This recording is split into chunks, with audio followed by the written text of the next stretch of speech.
카트만두 지자체 모임이 있습니다. 모임 협의회에서 코로나 장관협의체 CCMC라고 계속 제가 전해드렸던 모임 있죠.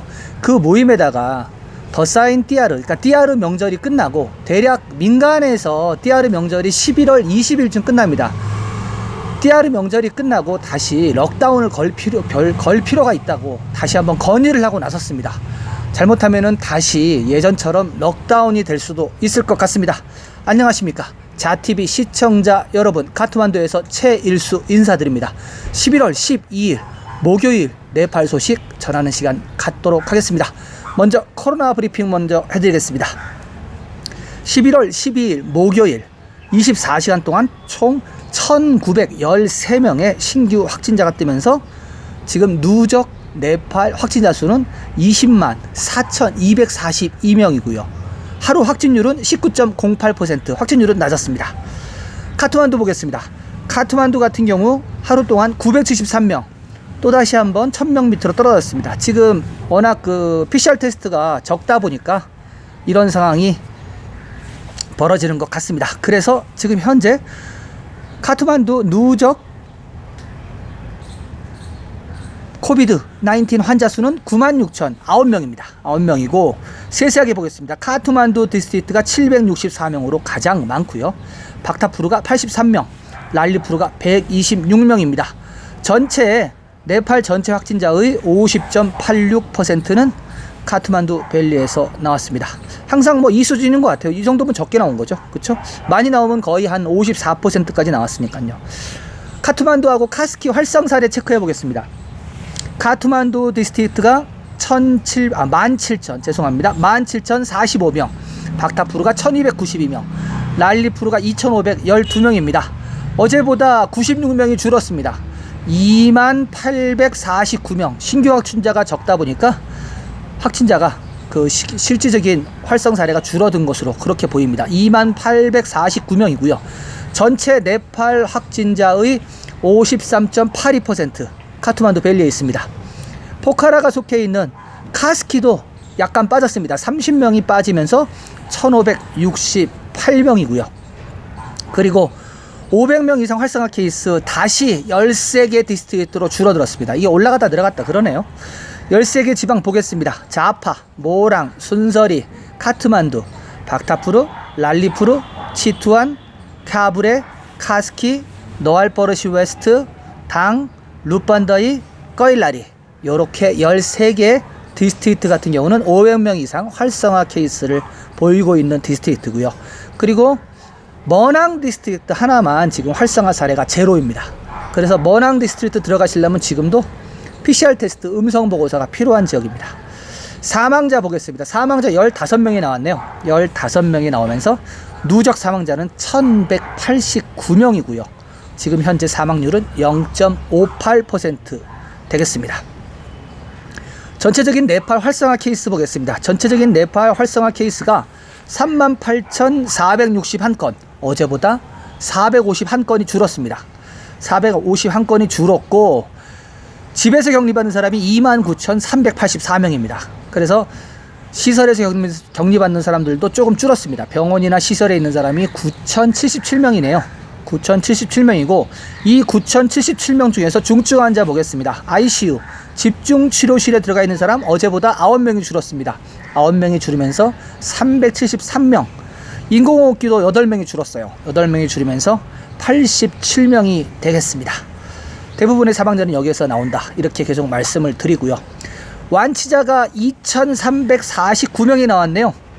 완치자가 2,349명이 나오면서 네팔 누적 완치자는 지금 현재 16만 4,592명이고요. 회복률은 80.58% 보이고 있습니다. 신문에서 발표하는 거는 소수점 한 자리까지 해가지고 제가 하는 거는 소수점 2자리거든요. 그래서 약간의 오차가 있을 수 있습니다. 검역소 인원은 135명이 빠졌습니다. 135명이 빠져서 지금 현재 검역소에는 1109명이 있습니다. PCR 테스트 보겠습니다. 하루 동안 1022건 했습니다. 되게 적게 했죠. 1022건 했고, 그렇게 해서 지금 누적 PCR 건수는 158만 4,317건 이렇게 나와 있고요. 확진율은 19.08% 이렇게 되겠습니다. 네, 코로나 소식 이렇게 하고요. 계속해서 단신 전해드리도록 하겠습니다. 매번 뭐 같은 얘기를 반복하지만 그래도 처음 들으시는 분도 있을 것이고 주의를 환기시키는 의미도 있으니까요. 다시 한번 계속 말씀드리겠습니다. 외교관 여건, 국제개발협력기관, 유엔기관, 그리고 정부가, 네팔 정부가 인정하는 프로젝트 수행, 이런 분들만 지금 비자를 내준다고 합니다. 그리고 트래커 같은 경우는 현지 여행사에 여행을 하겠다라고 계약을 한 그 계약서가 있어야 되고요. 그리고 호텔 7일 동안, 일주일 동안 격리받는 호텔 예약도 예약서가 있어야 되고요. 그리고 PCR 테스트 받으셔야 되고, 이러한 여러 가지 조건들을 갖춰서 네팔 대사관에다가 신청을 하셔야 됩니다. 한국에 있는 네팔 대사관에 신청하시면은 나옵니다, 비자가. 근데 일단은 7일 동안 호텔 격리 한 다음에 시작을 해야 되니까 15일 비자 갖고는 모자르실 수도 있습니다. 적어도 한 달 정도 비자가 있으셔야지만이 충분히 좀 여행도 하고 트레킹도 하고 그러셔야 될 걸로 그렇게 좀 생각을 합니다. 그러나 들어와서도 갈 수 있는 곳이 한정적이라고 계속 말씀드렸죠. 안나푸르나 같은 경우 지금 푸닐, 고레빠니 호텔 영업 안 한다고 발표를 한 상태고요. 간두룩 역시 호텔 로지 다 문을 닫은 상태입니다. 간두룩 같은 경우는 ABC 올라가는 초입인데 일단은 여기를 통과하셔야 되고요. 촘농은 아직 뭐 따로 얘기가 없어서 잘 모르겠지만은 촘농 위쪽, 데우랄리 위쪽 같은 경우는 영업을 안 한다고 그렇게 지금 얘기를 한 상태입니다. 그래서 ABC가 지금 원활하지 않은 걸로 제가 지금 알고 있고요. 그리고 랑탕밸리 같은 경우는 무기한 폐쇄 들어갔습니다. 언제 오픈될지 몰라요. 겨울이 지나서 아마 2021년 봄 시즌에 오픈할 것 같아요. 그리고 마르디 히말하고 머낭하고 무스탕 들어가시려면 PCR 테스트 음성 보고서 72시간 이내 가져가야 된다고 말씀을 제가 드렸고요. 그리고 에베레스트 존은 다 오픈인데 여기도 마찬가지로 PCR 테스트 음성 보고서 가져가셔야 됩니다. 뭐 네팔만 그런 게 아니라 지금 어디를 가나 PCR 테스트 음성 보고서 갖고 오셔야 됩니다. 네, 이렇게 단신하고 코로나 소식 전해드리고요. 두 가지 소식 좀 더 전해드리도록 하겠습니다. 두 번째 소식입니다. 코비드 위기에도 불구하고 내년에 네팔에서 인구조사 센서스를 한다고 합니다. 네팔은 1911년에 처음으로 인구조사를 실시하였습니다. 그때 당시 인구는 560만 명에 불과했습니다. 2001년 인구조사에서는 2200만 명의 인구가 나왔고 2011년 마지막으로 했던 인구조사에서는 2660만 명의 인구가 나왔습니다. 내년에는 네팔 인구가 3천만 명을 넘어설 것으로 보입니다. 거의 110년 전 라나 총리가 인구조사를 명령했을 때 그 의도는 주로 군대를 징집하거나 영국군의 구루카 여단에 제공될 수 있는 유능한 사람이 몇 명인지를 알아내는 것이었다고 합니다. 네팔 연방정부가 들어선 후 처음으로 시행되는 2021년 인구조사에서는 몇 명의 가족들이 해외에서 일하고 있는지, 그리고 생활 수준은 어떤지 그러한 지역 상황을 조사한다고 합니다. 네, 보통 우리나라 같은 경우는 인구 센서스를 5년마다 하는 걸로 하는데 지금 네팔 같은 경우는 가장 먼저 한 게 2011년 1911년이라고 그랬죠. 1911년에 한 번 하고 2001년에 한 번 하고 2011년에 한 번 하고 굉장히 지금 별로 안 했어요. 그렇죠? 그리고 2001년부터 10년 주기로 하네요. 그렇죠? 2001년에 한 번 했고 2011년에 했고 2021년에 한 번 했고, 이 센서스를 해야지만이 어떤 이제 국가가 나아가야 될 거, 그리고 어디가 지금 발전 안 하는가 이런 것을 알 수 있는데 네팔 같은 경우는 그러한 거는 아직 못 하고 있는 것 같습니다. 지금 코로나 때문에 힘든 상황이지만은 센서스를 일단 한다고 정부는 발표를 했고요. 센서스를 하기 위해서는 뭐 여러 가지 것들도 있겠지만 뭐 통계를 처리하고 뭐 이러한 장비 같은 것도 필요합니다. 그래서 여기에 관련돼서는 다른 뉴스에서 보니까 국제개발기구 이런 데서 그 시스템 같은 거를 구축해주겠다고 그렇게 나선 것으로 제가 봤습니다. 아무튼 내년에는 인구 센서스를 네팔에서 진행한다고 합니다. 네, 두 번째 소식 이렇게 하고요. 세 번째 소식은 제가 뉴스 처음에 말씀드렸던 카트만두 다시 럭다운 한다는 그런 뉴스를 좀 전해드리려고 합니다. 카트만두 시장 포럼이 있습니다. 시장 포럼에서는 코비드-19 위기관리센터 CCMC에 띠아르 후 엄격한 금지 명령을 다시 내릴 것을 건의했습니다. 카트만두 시장 포럼 머단 순다르 슈레스타 장관은 카트만두 계곡에서 증가하는 감염률을 통제하기 위해 엄격한 금지가 필요하다고 말했습니다. 그는 띠아르 명절 이후 카트만두 계곡에서 증가하는 감염률을 통제하라는 명령을 내리는 문제에 대해 진지한 논의가 있었다고 말했습니다. 그는 벨리에서 증가하는 감염을 통제하기 위해 엄격한 금지가 필요하다고 언급하면서 CCMC 고위급 관리 회의에서 그 방식을 논의하고 제안한다고 말했습니다. 그는 코비드에서 발생하는 문제를 해결하기 위해 CCMC 관계자와 토론이 필요하다고 말했습니다.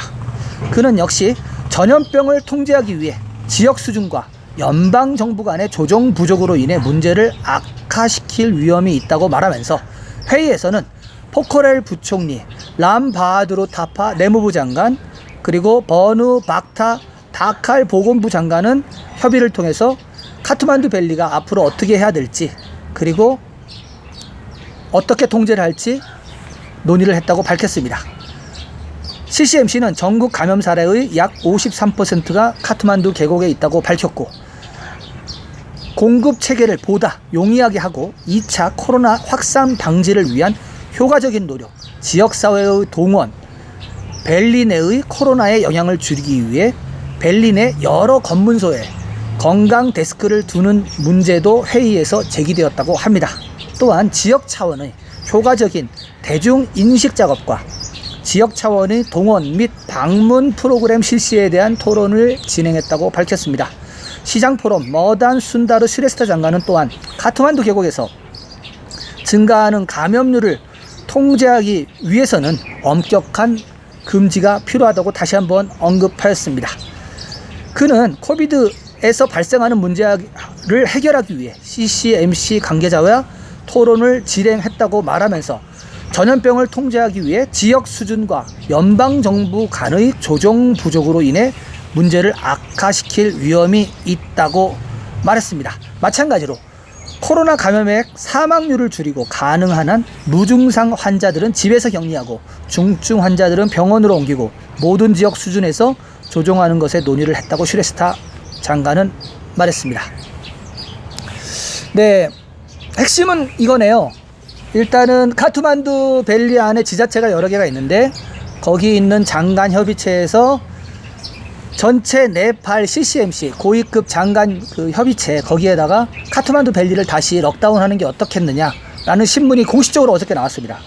공식적으로 나왔기 때문에 이 CCMC에서 다시 논의를 하고 총리에게 이것을 올리겠죠. 올리게 되면은 다시 한번 럭다운이 될 수도 있습니다. 그러나 안 될 가능성도 있어요. 왜냐하면은 이미 2번에 걸친 럭다운에서 효과를 받지 못했기 때문에 그러는 거고, 지금 이 카트만두 밸리 안에 이 시장 모임에서 얘기하는 거는 이들 같은 경우는 실질적인 여기 통치를 하는 사람들이기 때문에 자기들이 너무 힘드니까 네팔 전체적으로 좀 허락을 해 주십사. 이 럭다운을 거는 거는 지역 정부 많이 못해요. 여기 같은 거, 카트만두 같은 경우는 다른 지방 같은 경우는 지역 정부에서 할 수 있습니다. 그런데 카트만두 밸리는 수도기 때문에 맘대로 못합니다. 그래서 카트만두 계곡 협의체, 시장 협의체랑 내무부 장관, 총리 이 세 개가 다 맞아떨어져야지 럭다운을 걸 수가 있습니다. 물론 최종 판단은 총리가 하는 것이겠죠. 네, 오늘 소식은 좀 이렇게 하고요. 자TV는 매일매일 카트만두에서 여러분들께 네팔 소식을 전해드리고 있습니다. 지속적인 업데이트 바라시는 분 계시죠? 구독 버튼 눌러주시고요. 구독 버튼 후에 나오는 종 모양의 알림 설정, 전체 설정 하시면요, 제가 매일매일 보내드리는 네팔 소식을 받아보실 수가 있겠습니다. 저는 내일도 새로운 소식을 갖고 여러분들을 찾아뵙겠습니다. 시청해주신 여러분 감사합니다.